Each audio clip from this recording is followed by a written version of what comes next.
So if you've watched any of the other videos in this series already, you'll have recognized that the role of the board is to provide fiduciary oversight as well as strategic direction for the school.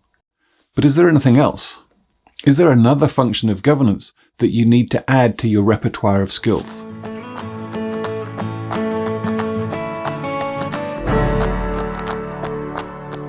In this video, we explore a relatively new dimension of effective governance, often referred to as generative governance, that complements your duties of having responsible fiduciary oversight and providing strategic thinking to the board. Broadly speaking, a board of trustees has 5 core functions.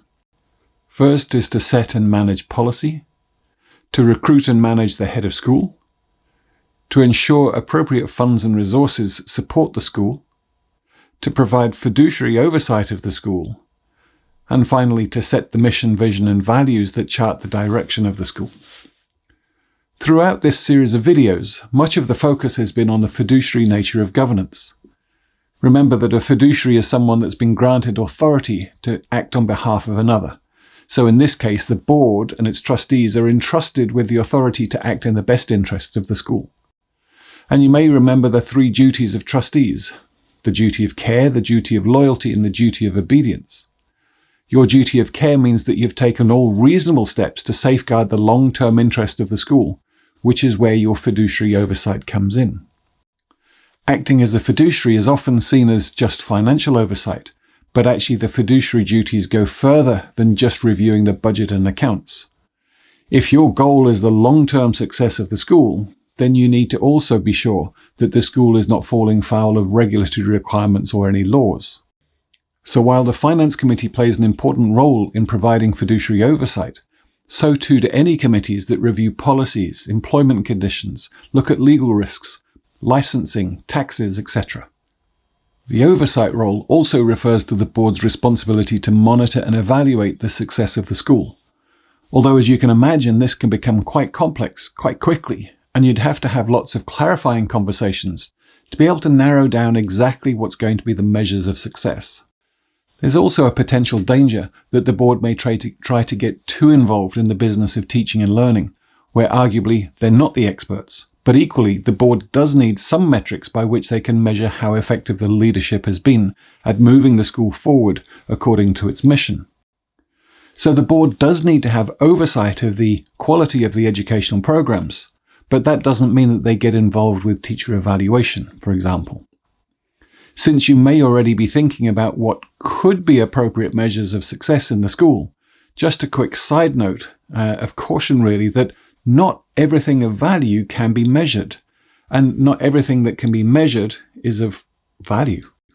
So for example, an obvious indicator of success might be external examination results, whether they're IB diploma scores, GCSEs, A-levels, or what other means of external exams. These scores certainly provide unequivocal data that can be tracked over the years and provides a clean set of numbers that can be compared and contrasted. But what does the data really tell you? A 90% pass rate at diploma might sound very good, but perhaps the students come from highly selective background, and they're particularly motivated who would always have done well regardless of which school and which teachers. So then how do you determine if the school has done a good job at preparing them? What are the aspects of the school mission that are not so easy to measure? How do you measure student confidence or happiness? Maybe these filter through to the board as anecdotal stories, but is that the best way of actually gauging success? What about the role of surveys? As you can see, it's quite a complex topic, and finding appropriate measures for the educational programs will be a conversation that will take a considerable time and focus in order to come up with anything that's going to be really meaningful. But that's a bit of a digression. The point is that the board provides oversight of the school to safeguard its long-term success by ensuring that the school is being faithful to its mission, protects its assets, is accountable for its performance, and compliant with the laws and regulatory requirements. So if the role of fiduciary is to provide oversight, then the second mode of governance is to provide foresight. Again, these videos have already explored the strategic nature of governance.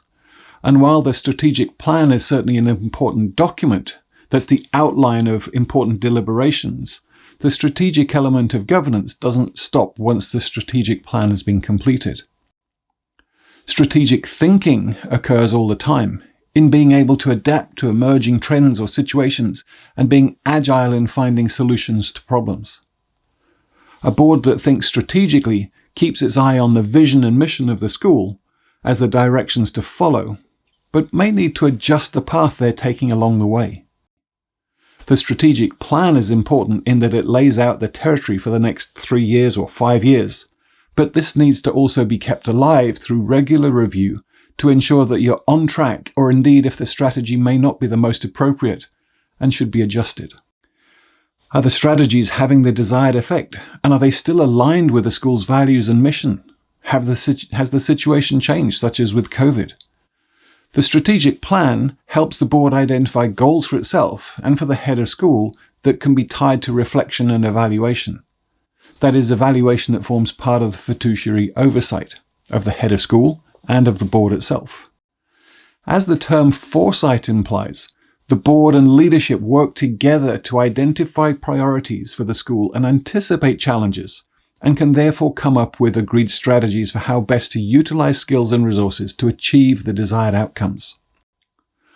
Relatively recently, well, dating back to 2005 at least, which is relatively recent in the history of governance, Dr. Richard Chait and Dr. William Ryan from Harvard and Barbara Taylor proposed a third model of governance, that of generative governance or generative thinking, that makes up a triple helix along with the modes of fiduciary and strategic thinking.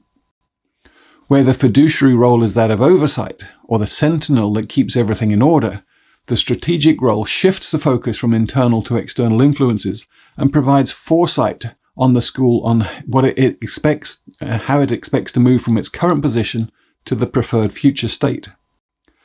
Whatever's going to drive strategy occurs actually before the strategic planning starts. That's generative thinking. It's the thinking that allows for playful, inventive, and inquiring minds to seek and create meaning, to provide insight to the board and leadership of the school, to provide a way of framing problems and questions. This is arguably one of the most impactful ways to improve trustee engagement and board effectiveness. Let's face it, what was your motivation for joining the board? Was it the prospect of spending hours reviewing reports or trying to spot inaccuracies in their monthly accounts? How do you compare that satisfaction to the times when the board conversation moves to something much more strategic in its thinking? And how much more engaged are you going to be trying to find the meaning behind the issues and the trends before engaging in any form of strategic thinking? Typically, there are 3 dysfunctions with the board, the 3 Ds, but not to be confused with the 3 duties of a board. The dysfunctional board may suffer from dynamics, where there's rivalry or dispute, or maybe just a poor chemistry and poor communication. Disengagement, where the trustees are following a more procedural duty, but not having any personal impact. And doubtfulness, where the trustees are not entirely sure what their roles are or what their responsibilities are. While information and training and clearly articulated roles for trustees goes a long way in removing some of these obstacles, it may not be a problem of performance, but rather a problem of purpose. Generative thinking is a process that encourages diversity of thought and perspective and can allow trustees to make more meaningful and rewarding contributions. Does this mean that board then should only focus on the generative discussions? No, not at all. There are still legal obligations to provide the fiduciary oversight and morally to provide the strategic direction for the school. And so with everything, it's a case of balance, this idea of the triple helix. There are certainly techniques that can promote or create appropriate space for generative thinking, but if board meetings are too formulaic, then again the opportunity to react to a situation as it arises may be lost. Much of this tends to fall to the board chair, of course, to be able to suspend discussion and to provide the legitimacy for the thinking space required for generative dialogue. So, for example, you might want to start the board meeting with a silent start, where everyone spends 2 minutes just reflecting on the pressing issues and write key questions on sticky notes, or at the end of a meeting with the same goal. Sometimes a whole board discussion can shape or contain the conversation unintentionally. Whomever leads the conversation starts with a premise or a viewpoint that unconsciously you follow that, or it gets contradicted, but may not actually deviate or pause to think if there are other questions that might need to be asked. And so it may be better to break the board into smaller discussion groups and then provide greater freedom of thinking, and then bring the groups together to present a summary of each of the group's discussions.